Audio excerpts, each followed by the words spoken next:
Assalamualaikum warahmatullahi wabarakatuh. Waalaikumsalam warahmatullahi wabarakatuh. Terima kasih Ibu telah memberikan waktunya untuk kami melakukan wawancara sebagai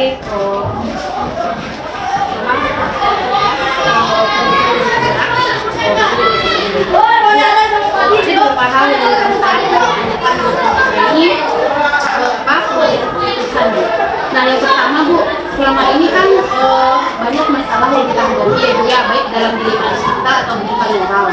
Jadi yang dimulai kita itu kan bagaimana keputusan itu benar sama benar, tapi kita harus mengambil satu keputusan. Sementara rujukan moral itu benar dan salah gitu kan. Nah, selama ini Bu, bagaimana Ibu mengidentifikasi kasus-kasus seperti itu Bu?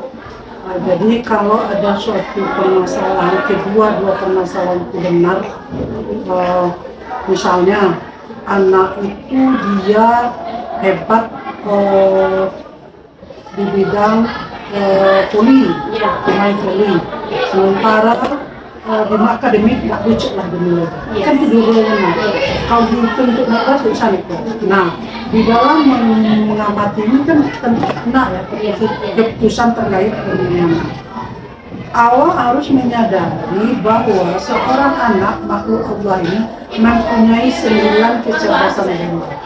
Tidak ada makhluk Allah itu yang punya ke-9-9-nya. Dan tidak ada pun manusia yang tidak punya satupun. Jadi kita harus tahu persis kondisi yang terjadi antara anak itu dengan kondisi yang sebenarnya. Maka setiap pembelajaran kita harus asesmen, sehingga guru di dalam kelas betul-betul tahu kondisi anak itu. Sudah jelas dia hobi olahraga atletik tadi, harus dipaksa juga matematiknya harus 100. Mungkin kita menyalurkan dia, melayani dia di dalam pembelajaran sebagai seorang atlet. Mungkin apakah dia dengan sering berjalan, berarti dia kinestetik. Nah, mungkin kita menyalurkan di bakat dia. Makanya sekarang Menteri membuat peraturan dengan memberikan bos kinerja pengembangan talenta. Jadi talenta anak itu gimana? Seperti dikatakan besar benar atau pengalaman bekerja. SMP 16 Banteng itu cuma kelas olahraga sepak bola. Di kelas itu ada satu kelas olahraga, dua klub. Dia sudah sampai ke luar negeri dan uang bos kinerja dan tahun bayar. Sementara bagaimana dengan akademiknya, dengan pembelajarannya, tetap guru harus mampu melayani dia. Jangan dipaksa, dia kan itu maksimal pembelajaran karena dia atlet ini. Nah, pembelajarannya tidak bisa dengan kawannya. Mungkin guru memberikan dia tetap muka terpisah atau penugasan atau pertemuan terpisah. Nah, jadi guru harus melayani perilaku anak sesuai dengan talentanya, kemampuannya, dengan kebutuhannya, maka persoalan yang tadi berkembang itu akan terselesaikan. Insya Allah. Makanya sekarang di dalam proses pembelajaran kedua-duanya itu harus tidak pernah lupa guru baru masuk itu asesmen.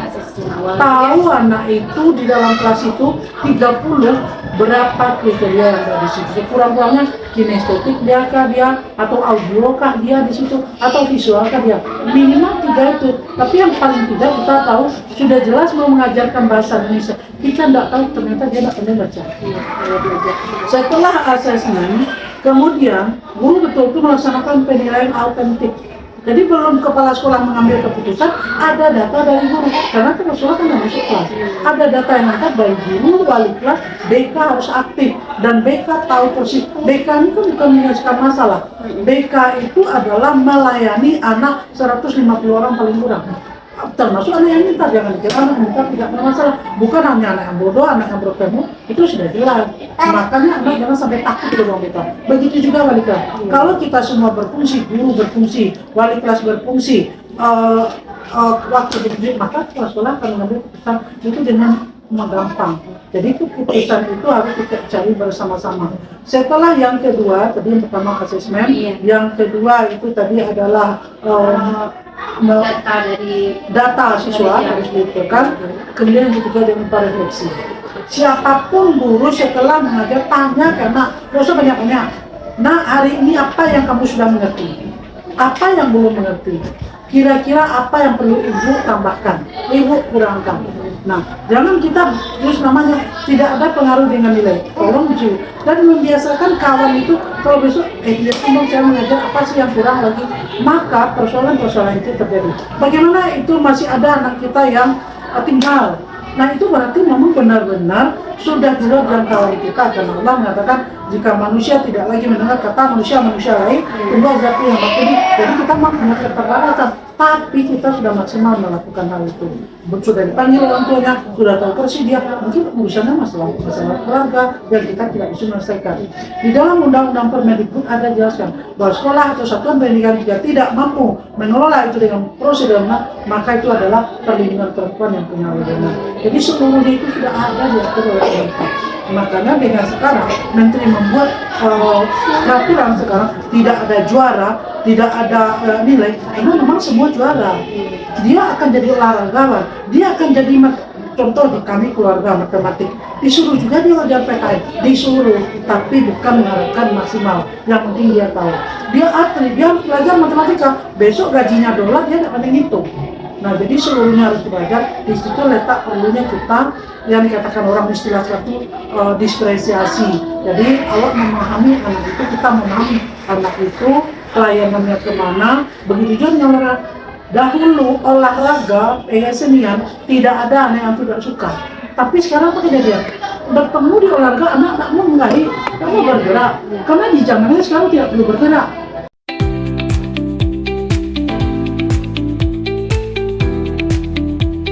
Warahmatullahi wabarakatuh. Waalaikumsalam.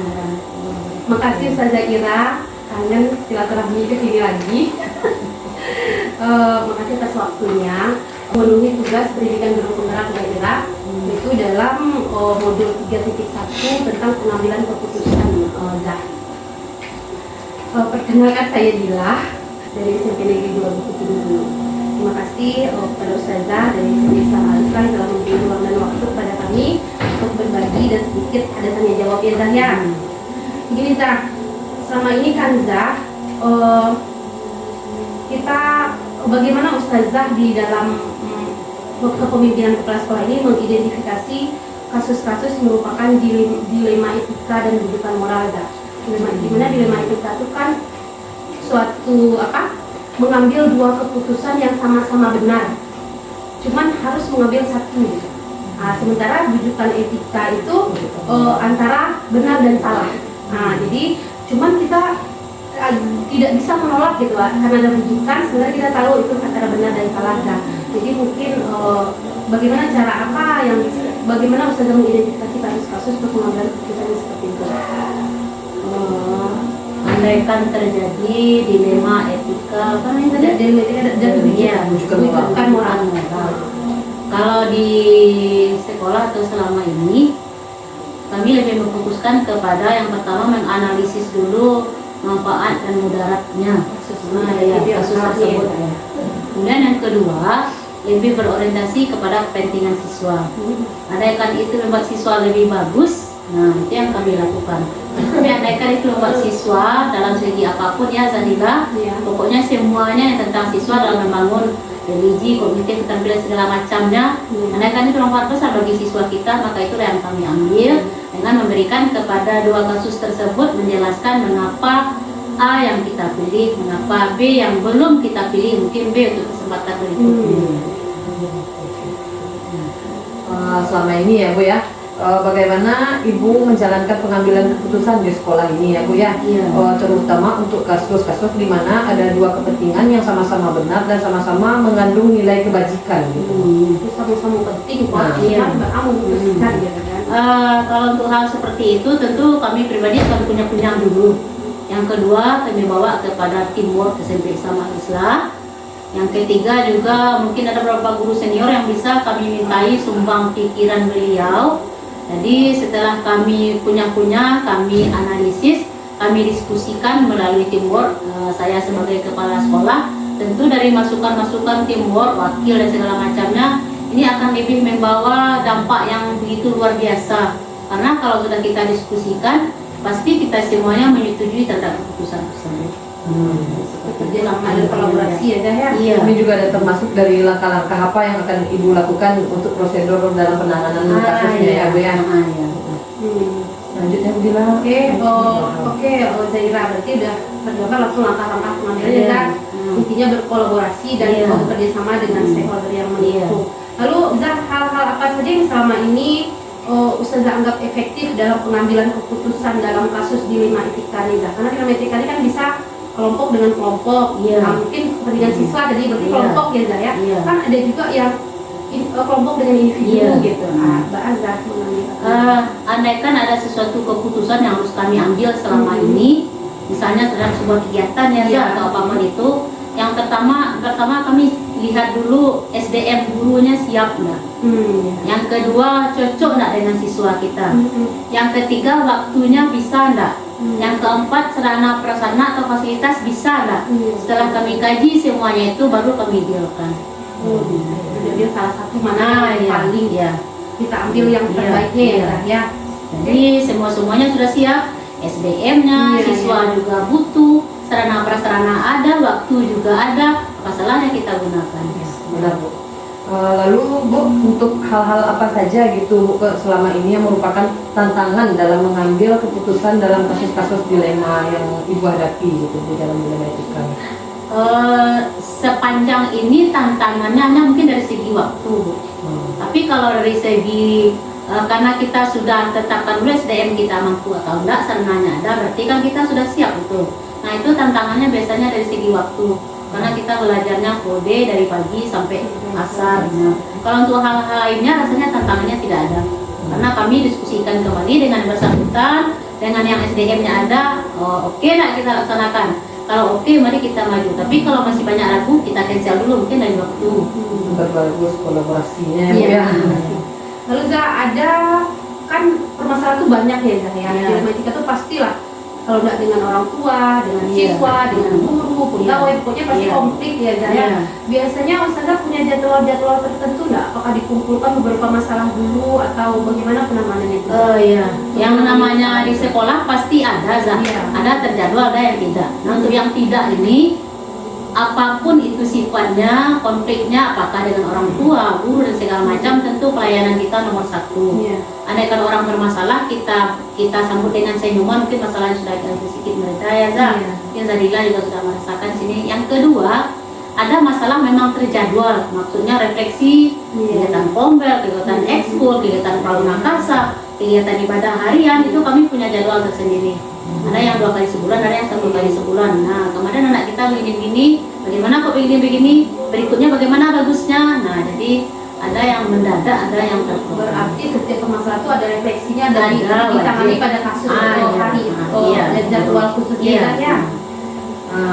Adakah kira-kira seseorang atau faktor-faktor apa yang selama ini yang mempermudah dari diri Ustazah itu seperti mempermudah atau membantu begitu dalam pengambilan keputusan dalam kasus-kasus dilema etika ini? Karena kita di sini satu ide, satu cerita, satu kata, jadi semua itu mempermudah saja. Kalau enggak kata seseorang itu yang negatif ya Bu, berarti semuanya kami mengidakkan. Kalau iya untuk kebaikan semuanya kami mengiyakan. Jadi tidak ada celah bagi orang lain untuk mencari perlindungan ke si A, ke si B, ke si C, apapun itu sifatnya. Kalau memang iya enggak seperti itu. Kalau memang iya, ya kita kan punya SOP, punya aturan sekolah. Kalau sepanjang ada aturan sekolah, kalau iya, kalau enggak. Karena kita juga bisa pertanggungjawaban nanti kemana-mana pun. Andaikan kita memang berpijak di dalamnya. Jadi rasanya aturan yang mengikat ya. Ketika aturan itu dilakukan, berarti otomatis semua mengikuti jalur gitu itu ya. Jika membuat komitmen dari awal dengan keluarga dari sekolah ya. Tapi selama ini tidak ada seperti itu karena wali murid khususnya di sini kami awal tahun ajaran kita mengumpulkan wali murid, sosialisasi aturan, memberikan materai. Sanggup enggak komitmen ya? Kalau sanggup enggak oke, kalau enggak masih ada kesempatan untuk keluar dari Islam. Itu awal tahun ajaran baru. Jadi kedepannya apapun masalah orang tua sudah tantangan materai, sudah kami berikan peraturan sekolah, anaknya juga sudah. Jadi sepanjang itu dilanggar, nah ya laksanakan saja komitmen. Jadi jarang ada konflik dari orang tua. Bu. Ya, mungkin dari semua yang disampaikan tadi udah banyak dapat pelajaran juga kami mungkin ya Bu ya.